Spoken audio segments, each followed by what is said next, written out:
Today's episode, we're going to be talking about this recent Cirrus Vision Jet crash, where the parachute was deployed for the very first time. There's been some other crashes of Vision Jets in the past, but this is the first one where they deployed the parachute. So we're going to be talking about this accident that happened in Florida just the other day, 9th of September. And if you haven't subscribed to VizJet TV, I encourage you to subscribe to this channel. All about private aviation, lots of content here. Give us a thumbs up at the end and comment below. We love to hear your comments and suggestions and recommendations for other videos, and also your commentary on this accident in particular. So let's get into the meat of today's episode. So this is a Cirrus Vision Jet. 3 passengers on board. Took off from Miami Opelika Airport, heading towards Kissimmee, Orlando. And the weather in the Orlando area is really bad. There's severe thunderstorms. And they're approaching, they're doing an RNAV approach to runway 33, and then the pilot decided to deploy the parachute. This is the first jet with a parachute.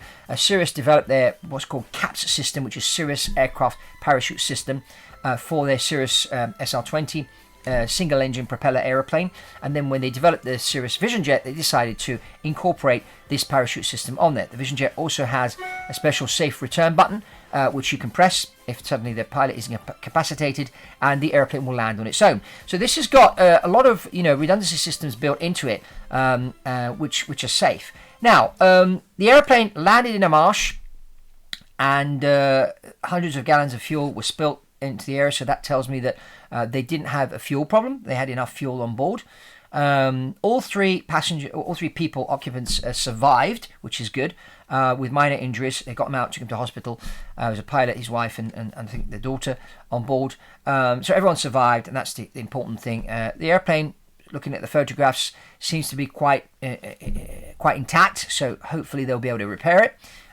Yes, landing in the marsh isn't the best of things, but when you're deploying a parachute with a lot of wind, you never know where the plane's going to land. And it was quite dangerous, and they're lucky that it didn't land in an area where there were crocodiles. So, the last thing you want to do is, survive a crash and then get eaten by a crocodile.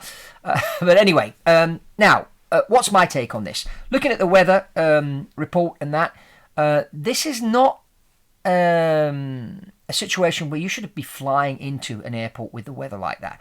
Now, let me just explain an important factor. When you're planning a flight, you should always plan 2 alternates. This is what we do with the airlines. You have what's called a meteorological alternate and a technical alternate. Now, let me just explain the difference between the two.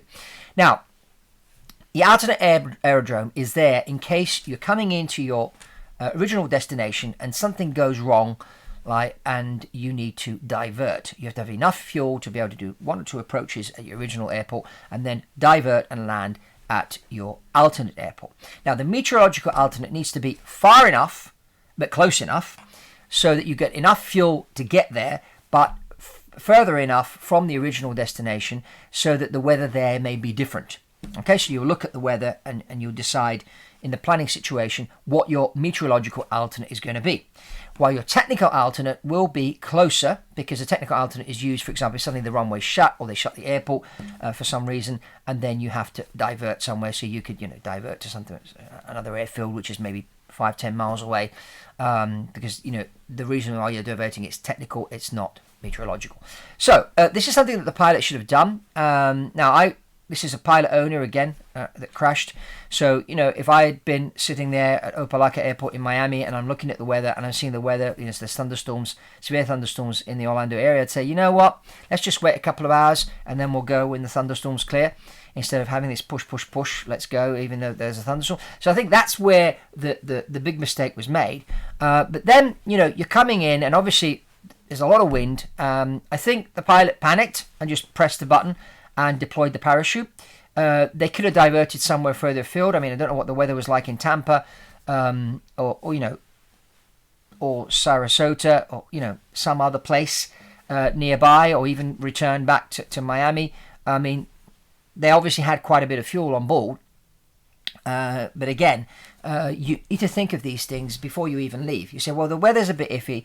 Well, we'll go, and if we can't get in, we'll divert to this other airport, sit there until the storm finishes, and then we'll fly back. These are decisions that should have been made to avoid this situation. But again, with these pilot owners, it's training, which is the problem.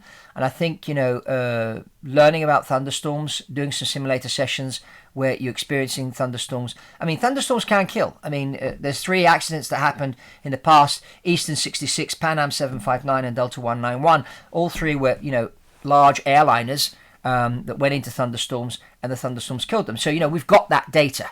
We can look at these 3 accidents. We can replicate that type of weather.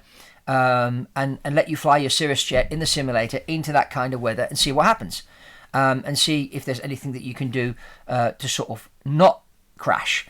So these are things and scenarios which I think should be built into the training to help these people, because a lot of these pilot owners, they're out there and they've got the money to buy a jet. So obviously, Cirrus jets is like over $1 million to buy one of these airplanes. Not everybody can afford $1 million to buy an airplane. Then you've got to operate the aircraft as well. So you've got to do the training. It's really, really important. You can't just think, well, I've got all this money, off I go. Because, you're taking this airplane in the air and you've got to know what you're doing. And this is really, really important. You've got to know about the dangers that are out there when you're flying, and how to avoid these dangers or to deal with them if suddenly they do happen, and know how to get out of it. So this is really, really important. So I think, the plane probably was battered up and down around the sky. The pilot panicked. He deployed the parachute. Fortunately, they landed and everybody got out safely. But, it could have been worse. But I think this situation could have been avoided by not flying into the storm. So that's basically my take on this. So love to hear what your take is on this particular accident. And, check this other video out about when ice can kill. It's an interesting one. And remember, I also launched my podcast, Quantum Action. You can click on and go and look at Quantum Action site there, where we're interviewing a lot of business leaders and thinkers and that, and do reviews about books. You see all these books behind me. I do the reviews of various books on there as well, so please go and subscribe to Quantum Action as well. And that's all from Fabrizio Poli on BizJet TV, and I'll see you on the next one.